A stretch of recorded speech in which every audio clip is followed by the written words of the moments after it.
부자 아빠 청홀림입니다.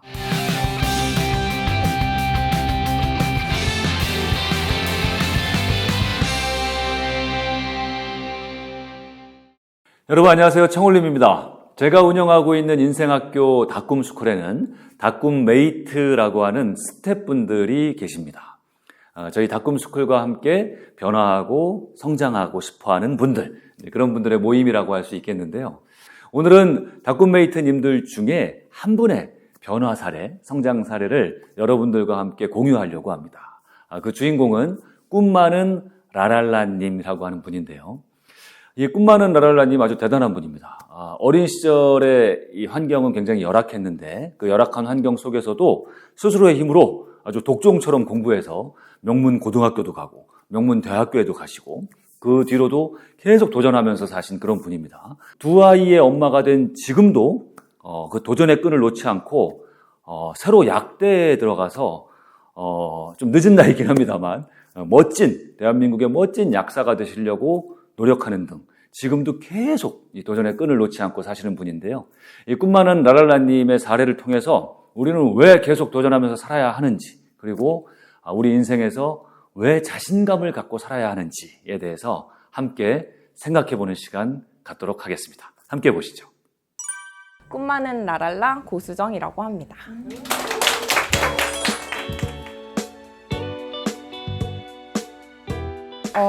올 초에 글쓰기 모임에 들어갔어요. 그랬더니 거기서 작가님이 이런 과제를 주시더라고요. 처음에 주신 과제가 인생에 있어서 결정적인 순간에 대해 적어보세요 라고 이렇게 딱 과제를 주셨어요. 그래서 제가 그때 생각했을 때 머릿속에 이런 단어들이 떠오릅니다.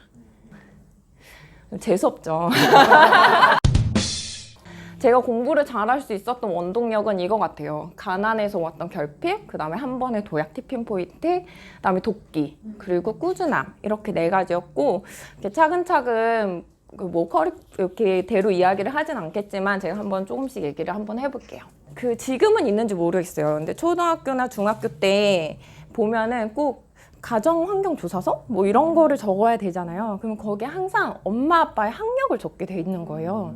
근데 어린 마음에는 그거를 적는 게 너무 싫었어요. 왜냐면 저희 엄마 아빠 모두 불우한 환경에서 태어나셨고, 그리고 두 분 다 첫째세요. 그래서 가정을 책임지셔야 되는 분들이라서 저희 엄마는 중학교 졸업하시고 바로 공장에 취직을 하셨고, 아버지도 고등학교 졸업하시고 바로 일을 하셨어요. 그래서 그렇게 이제 어렵게 사셨고, 제가 태어난 곳은 신림동 쪽방촌 혹시 아세요? 언덕에? 네, 그런 데서 전 태어났어요. 그리고 이제 어머니 아버지께서 정말 열심히 일을 하셔가지고 돈을 모으셔서 서울 변두리, 정말 변두리 끝에 이제 조금만 지나가면 뭐 인천 뭐 이렇게 나오는 곳에 작은 연립을 이제 사셔서 이제 거기에 이제 정착을 합니다. 제가 공부를 굉장히 좋아하는 했어요. 그래서 저희 집은 이제 학습지 이런 거를 해주실 형편은 안 되니까 이제 잘 사는 아이들이 구몬 수학, 구몬 영어 이런 거를 가지고 옵니다. 그러면 제가 다 했어요. 그래서 초등학교 때 구몬 영어 애들 걸로 영어 공부했어요, 저는. 그래서 그렇게 공부를 좀 좋아했었어요. 근데 이제 그때는 등수 이런 게 없어서 제가 잘하거나 이런 건 뭐 기대도 안 하시고 그냥 적당히 하면서 사나 보다 했는데, 중학교 때 첫 시험을 보고 반에서 3등하고 전교에서 7등을 해요. 근데 저는 그때 약간 좀 속상했던 거예요. 왜냐면 베스트 프렌드 친구가 반에서 2등하고 전교에서 5등을 했어요. 그래서 저는 그때 너무 속상하다고 엄마한테 가가지고, 엄마, 내가 시험을 봤는데 반에서 3등이랑 전교 7등밖에 못했어. 근데 엄마는 진짜 눈이 이렇게, 아직도 그 표정이 생각이 나요. 엄마 아빠랑 같이 안방에 앉아서 정말 눈이 휘둥그레져서, 수정아 진짜 잘한 거야. 너 그거 진짜 잘한 거야. 너 이렇게 잘할 줄 몰랐어 라고 얘기했는데 저는 속상했어요. 근데 한 번의 도약이 저한테는 그게 된 거예요. 왜냐면 엄청 열심히 그러니까 하긴 했는데 엄청 열심히 하진 않았거든요. 근데 전교 10등 안에 들어왔잖아요. 어쨌든 자신감이 붙었어요. 공부에 대한 자신감이 붙었고, 그리고 한 번 올라갔으니까 내려오기 싫잖아요. 그게 저한테 한 번의 도약이 됩니다. 그래서 진짜 열심히 공부해요. 저 1층이었는데 새벽까지 불이 켜져 있던 저희 집 근처에 서점 같은 데 가서 문제지 있는 거 다 사서 다 풀고, 아빠가 들어오셔서 새벽 3시야 너 왜 앉아? 라고 하면 아빠 아직 문제를 덜 풀었어. 이것까지 다 풀어야 돼. 저 오늘 재수없는 컨셉이에요. 이분 혹시 아시는 분? DNA 나선 구조를 밝혀낸 왓슨이랑 크릭이라는 사람이에요. 이분이 그 중에서도 크릭인데 이분이 이거 이제 구조 밝혀내가지고 노벨상 받으시거든요. 근데 받았을 때 사람들이 이렇게 물어봅니다. 노벨상 받을 수 있는 비결이 뭐예요? 라고 물어봤을 때 그건 아주 간단합니다. 저의 비결은 어떤 얘기를 무시해야 하는지 알고 있었다는 겁니다. 라고 얘기를 해요. 근데 저도 비슷한 경험이 있거든요. 왜냐면 제가 정말 따랐던 작은 이모가 저한테 갑자기 이런 얘기를 하는 거예요. 수정아, 너무 차이 나는 사람이랑 결혼하면 힘들다. 그러니까 너무 잘 사는 사람이랑 결혼하면 힘들다는 거예요. 근데 그때 되게 화가 났던 게 왜 나 지금 전교 1등하고 이러고 있는데 중학교 때 아니 내가 능력치 내가 높이면 되지. 왜 내가 능력 높여서 능력 있는 사람 결혼하면 되는 거 아니야? 왜 나한테 이렇게 힘들다고 해? 라고 생각을 해요. 그래서 그거를 이제 무시를 하고 어떤 생각을 하냐면 내가 이 동네에서 전교 1등을 해도 이런 소리밖에 못 듣는구나 라는 생각을 하는 거예요. 그래서 나는 진짜 공부 잘하는 애들 속으로 들어갈 거야. 그래서 특목고를 생각하는데 제가 수학이랑 과학을 워낙 좋아했어서 나는 과학고를 갈 거야 라고 이때 생각해요. 과학고를 가겠다고 생각을 하고 나서 이제 보습학원에 하나 다니고 있었는데 그 이제 과학고 준비반이 있는 시내의 학원으로 들어가요. 그랬더니 이제 그 보습학원 원장님이 전화를 합니다. 어머님, 수정이가 과학고는 힘들 것 같고 저희 학원에서 외고는 책임지고 합격시키겠습니다 라고 얘기를 해요. 저는 수학이랑 과학이 좋잖아요. 그래서 과학고를 가겠다고 하는데 그 사람은 그냥 성적 맞춰서 외고 가라 이런 거였던 거예요. 그래서 저는 이때도 되게 화가 났어요. 그래서 이런 얘기를 듣고 제 능력을 무시했다고 생각을 한 거죠. 그 한계도 없다 이렇게 생각을 저는 해서 제 한계를 설정하지 않았던 거예요. 제 한계를 설정하지 않고 나는 과학고 갈 수 있다라고 생각을 하고 정말 열심히 공부를 했고 결국에 합격을 해요. 네, 이제 일단 과학고를 들어갔는데 천재들이 보이잖아요, 눈에. 그러니까 다 천재는 아니에요. 저같이 그냥 그런 이제 평범한 친구들도 많고. 근데 들어가서 천재들을 보고 자존감이 바닥을 쳐요. 근데 이거를 극복하는데 한 20년이 걸립니다. 네.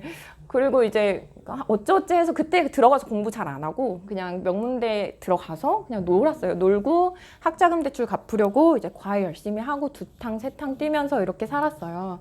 근데 살다가 아버지가 곧 대학교 3학년 때 정말 갑자기 돌아가십니다. 근데 이제 그러고 나서 이제 돈을 벌자라고 생각을 해요. 그래서 이 조건에 맞는 회사를 구하자. 어디예요? 은행을 생각합니다.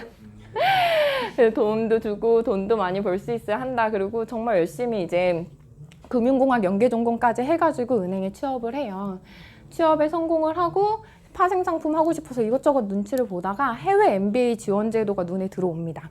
그래서 이제 여기에 이제 지원을 하려고 정말 뭐 밤에 새벽까지 공부하고 주말에도 공부하고 그러면서 이제 공부를 하다가 지원을 했는데 서류 전형은 통과했어요. 서류 전형 통과했는데 이제 그 서류 전형 통과하고 면접 대상자 공고가 났을 때 주변에서 다들 그러는 거예요. 너 들러리라고.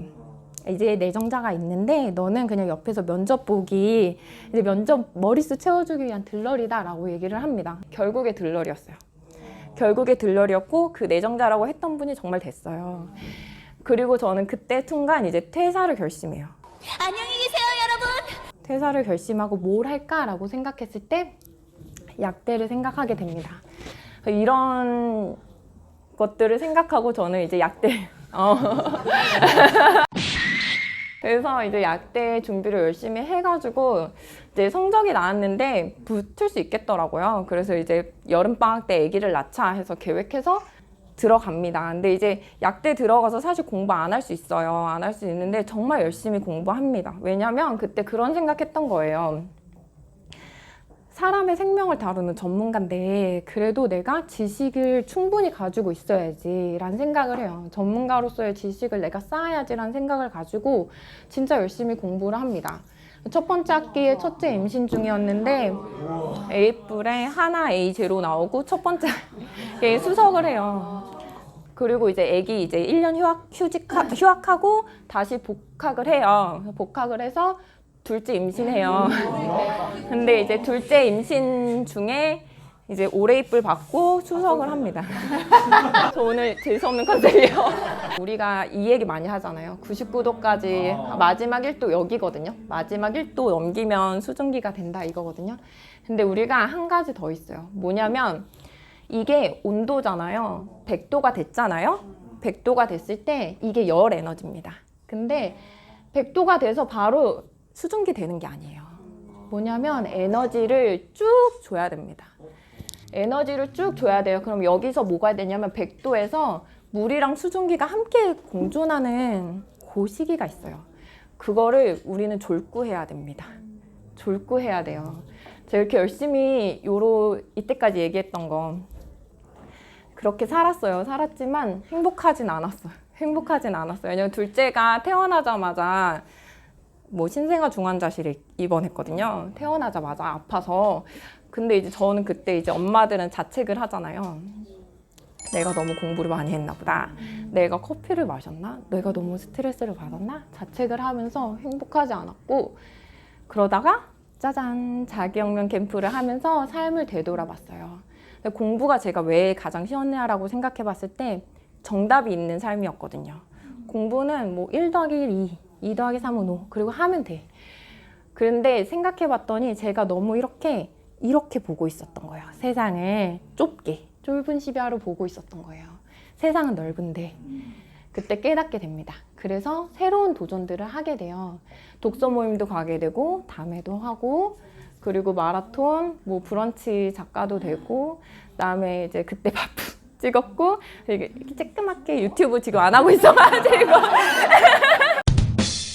근데 이게 그래서 어쩔 건데 라는 생각을 할 수 있지만, 저는 부자가 되고 싶습니다. 그리고 환자를 위한 따뜻한 약사가 되고 싶고, 글 잘 쓰는 작가, 말 잘하는 강사가 되고 싶어요. 스티브 잡스가 얘기했던 것처럼 커넥팅 더 다츠 얘기하잖아요. 그런 것처럼 제가 지금 하고 있는 것들이 결국에 다 연결이 돼서 이런 것들이 이루어질 거라고 생각합니다.